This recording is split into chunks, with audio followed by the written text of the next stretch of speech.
Hi there. I care and you matter. I'm Shannon and welcome to my channel and welcome to another Writer Wednesday video.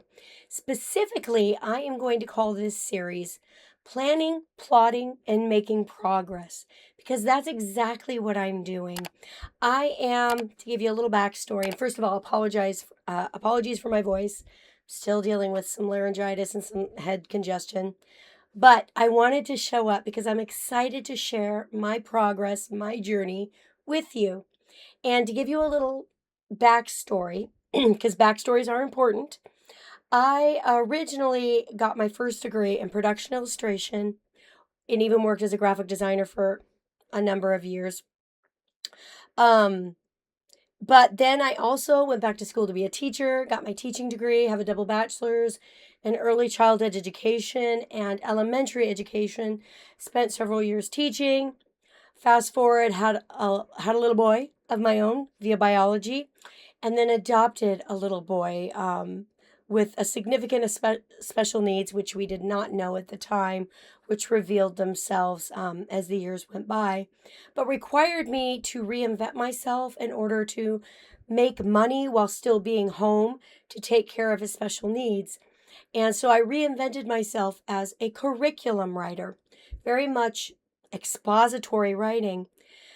But now that my biological son has flown the nest and left, and we are still living with and caring for, very much so, our adult son with special needs, I've realized that I am wanting to reinvent myself too. I want my second chapter. And so I thought long and hard about what I wanted to do. And maybe not surprisingly, what I wanted to do was become a fiction writer. I wanted to try my hand at being creative, not just explaining things, not just teaching things, but creating a world where one, I could escape to, and two, write the kind of books that I want to read. Because, truth be told, I've read a couple good books lately, but I have read a lot of books that I didn't want to finish, and truth be told, I did not finish because my time is valuable. So yeah, that's the backstory on who I am and where am I right now? Well, let's rewind a little bit back to last year. Last year in December, I turned 50 years old. And I decided that my best chapter was going to be my next chapter, right? The best is yet to come. But only if I work to get there, right? You can dream, and dreams don't equate to much unless you put in the work. So I determined that 50 was going to be my year. 2026, I was going to start my career as a fiction author. And here I am at the end of July. As I'm recording this right now, it is Tuesday, July 28th. I am nowhere near where I wanted to be. That said, I'm a lot farther along than I was last year. So I have notes. Today I'm going to share with you about where I started, which was at absolutely square one, how I encouraged myself, my process of planning, plotting, and stalling, and how I actually managed to start writing, even though I didn't have a clear ending and only a fuzzy middle section, and what happened when I wrote 15 chapters, had two beta readers give me feedback, and I had to start over. So that's a rough outline of what we're going to chat about today.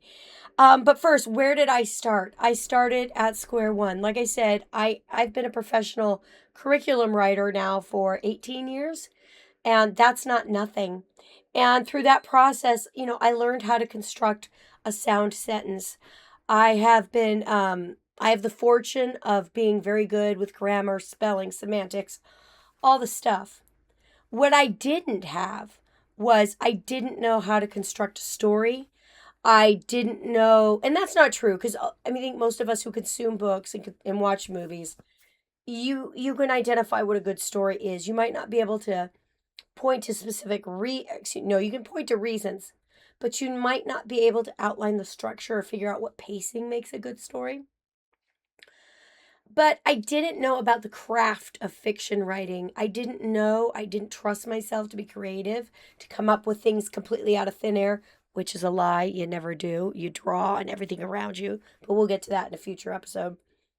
So what did I do? How did I start from scratch? How did I start from square one? I read lots of books on craft, and those can get expensive, not gonna lie. So I went to my local half-price bookstore.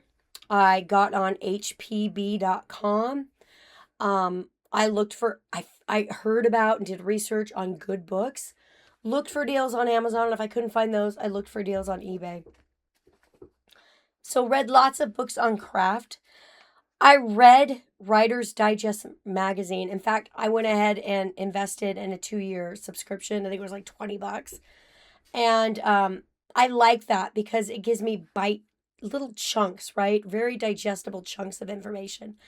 Not every edition of that magazine has been incredibly helpful for me as a blossoming fiction author, but there is enough in there that I find value. I love their sections about indie publishing.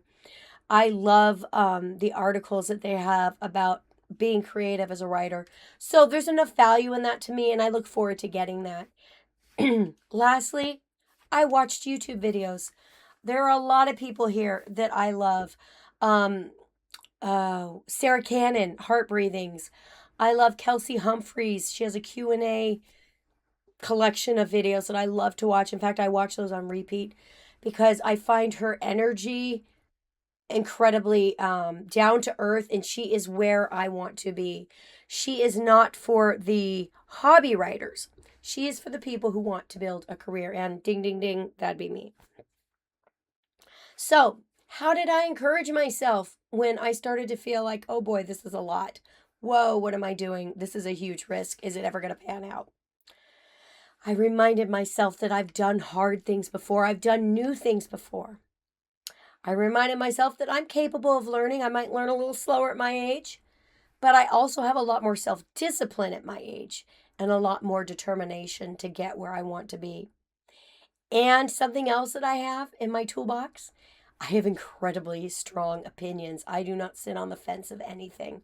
Ask my husband, he laughs. And I'm sure it is entertaining because Jason, he can take or leave things, right? He's very contented. He will take what comes his way, and he's good with it. Not me. No, there is a right way and there is a wrong way. There are things I like, there are things I deplore.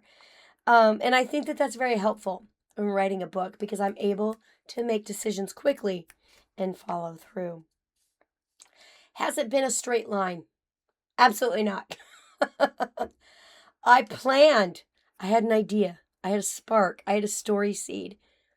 And I sat down with that story seed and I tried to plot things out, and I was able to come up with characters. I was able to come up with places I would want to go. And then I stalled. Why? Because I couldn't help that incubate into a full-fledged story, a middle, beginning, and end. I had a middle. I had my cast of characters. I had things I wanted them to do, places I wanted them to explore, things that they would come into contact with. But was I able to weave that into a full story? No. So I stalled. And actually in next week's video, when hopefully I have a better voice, I'm going to be walking you through and hopefully sharing some of the concrete tools I created to help myself start the process of actually writing despite the fuzziness, despite it being so nebulous. Because for a long time, and by long time I mean months, I sat and I continued to press pause on the writing while I tried to force the progress on the plotting, on the story development, on the story outline. And I waited and I waited and waited, and sometimes you can wait till the cows come home, and no amount of waiting will make it happen. Sometimes you just have to start. And the way I stopped stalling was I started with what I knew. I had the beginning of the story. And in the words of Stephen King, sometimes it's best to let the characters make the decisions, do what they will, not what you want as the writer, and start to excavate the story. There might darn well be a great story there. You might just not know it yet, and you could sit in your chair, pen in hand or hands on the keyboard, and try to create this outline, and it just isn't coming. Sometimes you got to get down in the dirt and start digging through the words in order to excavate the story that's waiting there to happen. So, how did I start writing without a clear ending and only a fuzzy middle? Like I said, I had a clear beginning. I knew who my protagonist was. Her name is Amelie. I knew her situation. She's a 51-year-old empty nester. And I knew what she wanted. She wanted to start her second chapter. She wanted an adventure. She was itching to leave the nest too. But outside of that, I had nothing. So what did I do? I forced myself. I've heard it said that motivation comes before work, only in the dictionary. I am determined. I can be self-disciplined. I put my butt in that chair. And even though I didn't have a full outline, like I said, I had at least 10 chapters planned out in my head. Mostly the exposition. I had a hook. I knew the inciting incident. I don't want to give up too much because I'm in the process of writing this book, which hopefully many of you will be curious about and want to purchase and read, and hopefully give me an honest review online. But I digress. So I had those things. I thought, okay, well, darn it. If that's all I have, that's where I'll start. And so I put my butt in the chair, as uncomfortable as it was, because it's uncomfortable to start the process if you don't know where you're going. I mean, imagine, especially with the price of gas these days, putting your key in the ignition, turning on the car and just driving and not knowing where you're going. You're wondering, am I wasting gas? Am I wasting time? For me, it's like, oh, I'm 50. I don't feel like I have time to waste. And so one of the ways I encouraged myself, this is not wasting. This is practice. When an athlete goes and works out or goes to practice, does he or she worry about wearing themselves out? Are they concerned about saving their very best for the game? No. They understand that practicing is about conditioning. It's about building muscle memory. It's about getting better. And so I had to remind myself, it's the same with being a writer too. Putting my butt in that chair and typing words, onto the keyboard to get them onto the screen and into the story was as much about just building that momentum, getting the momentum going. Reminding myself that I can't be a writer unless I actually write. And 2 or 3, I should say, reminding myself that it is as much about building a writing habit, muscle memory, as it is about actually getting the story going. And if you don't pick up that shovel and start digging somewhere, you're not going to excavate anything, including a story. So I have that mental picture in my mind too, that when archaeologists set out on a dig, they might have a general idea, a general location. They start digging somewhere because they have a hunch. They have some idea. Do they know what they're going to unearth? No. Do they understand or have any idea how long it's going to take? No. Do they know how far they got to dig? No. And sometimes they have to pick up their shovels and move and start digging somewhere new. Do they stop? No. They keep doing it because of their dedication to the craft. They keep doing it because of the promise of having a find. And so, you guys, it has been a process, let me tell you. So, that's how I did it, right? But what happened when I did that? I had about 10 chapters outlined. And again, next week, I'm going to show a little bit more about how I outline my chapters. But after those 10 chapters, new things, new ideas started happening and popping up. And I followed where they led me. And I moved things around. And it was thrilling and it was exhilarating. And I got 15 chapters in, I think roughly 10,000 words. And I decided, you know what? I'm at the point now where I'm not quite sure I want to keep going in the direction I'm going. And I thought, even though they say you should not edit on your first, in the midst of your first draft, I'm a firm believer and you do what's right for you. And what was right for me was getting some feedback. So I had my husband, Jason, read the first 15 chapters. And I had a dear, dear close friend, Alice, if you're watching this, thank you so much. Alice, she was kind enough to read it. And do you know what happened? You guys, both of them agreed that, wait a minute. Not chapter 1, not chapter 2, not 3, 4, 5, 6, or 7. Chapter 8 was where they felt the story started. And I initially was devastated. Oh my gosh, all that work, all those words, almost half of what I wrote, all for naught. And then I decided, honestly, I'm impressed with how quickly I shook those feelings off, because I'm like, no, my goal isn't just to finish a book. My goal isn't just to collect words, because you can write a whole heck of a lot of words. It doesn't mean they're good. It doesn't mean they equate when strung together to a fabulous story that people are going to want to read, read, buy, follow, and read the next book in the series.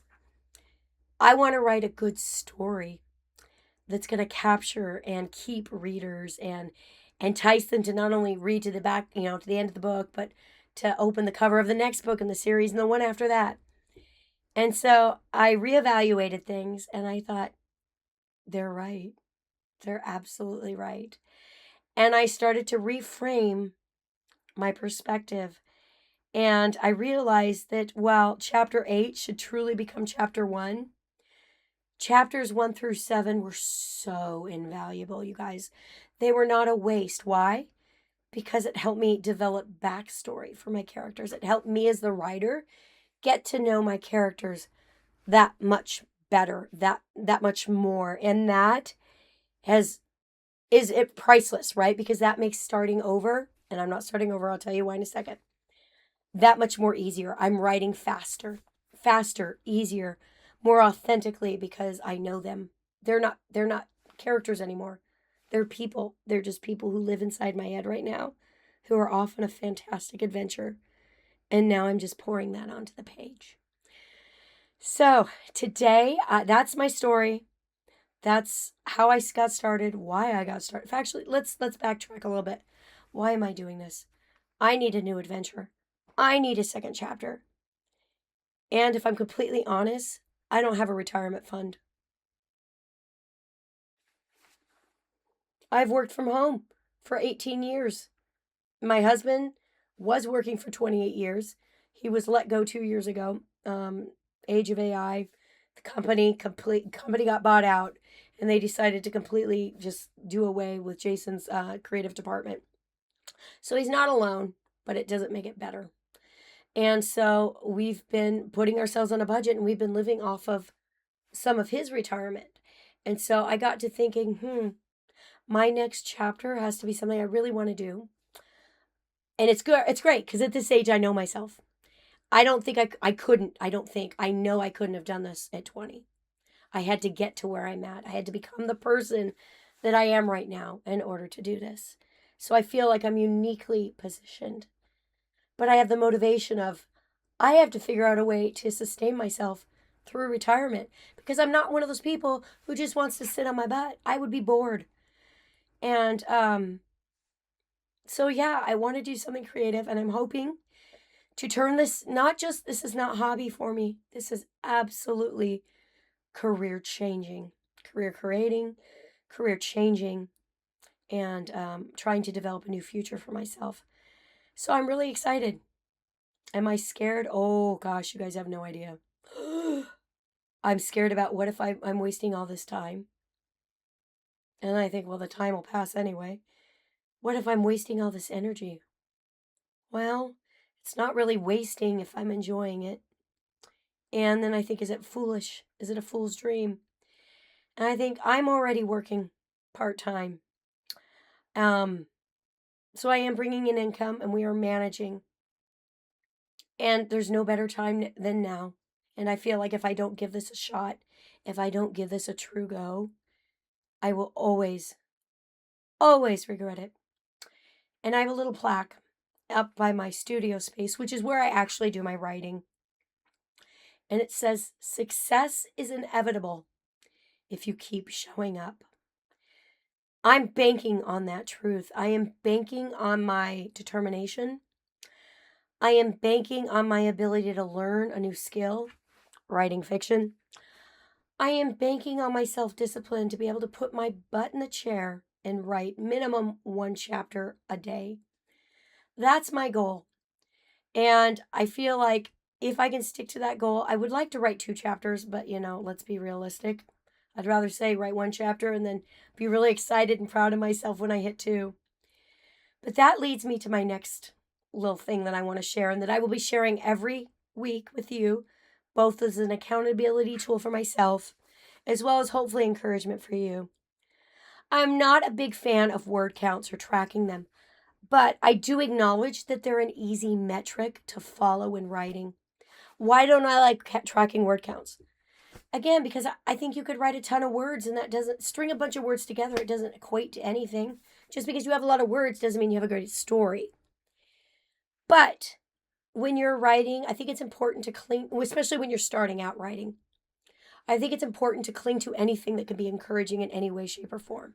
So every week, I'm going to share with you this jar. And if you've watched any other videos of mine, I share that this is just a jar that I got at my local thrift store.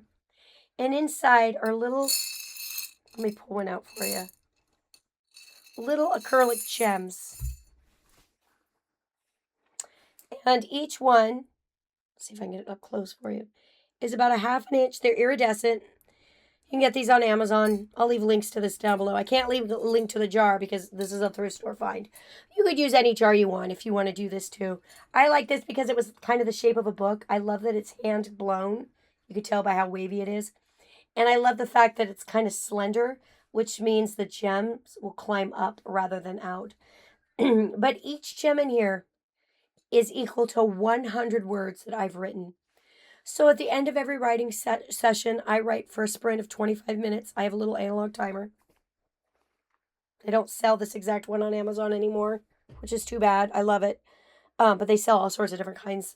And you could even just use an egg timer or just set a timer on your phone, guys. At the end of every session, I get to drop gems in this jar, and it's something tangible. And it's something that makes me feel good when I see it growing. Now, I told you I had to start from scratch. And when I realized that my beta readers, Jason and my friend Alice, they were absolutely right. I took an entire weekend. I cleared everything out. I didn't have anything else to do that weekend. I was just going to do that. And I re-outlined everything starting from chapter 8. Chapter 8 became chapter 1. And I scoured the other chapters.